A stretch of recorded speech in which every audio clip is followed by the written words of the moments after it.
think sa pagkakapanalo ni Jacqueline sa Cannes, mas makikita nating mga Pilipino na maraming klase ng pagiging mahusay para sa isang artista.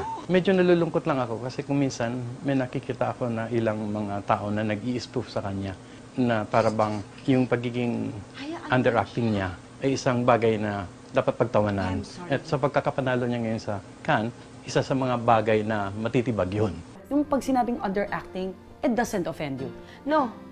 Kasi ganun ko naman nakikita yung mga tao eh. Kagabi lang may nakita ko eh.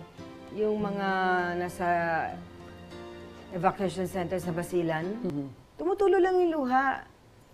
Habang sinasabi niya na 3 araw lang hindi kumakain yung anak ko. Ganun. Yeah. Hindi naman sila, 3 araw lang hindi kumakain yung anak ko. Gutom na kami. Hindi naman sila ganun eh.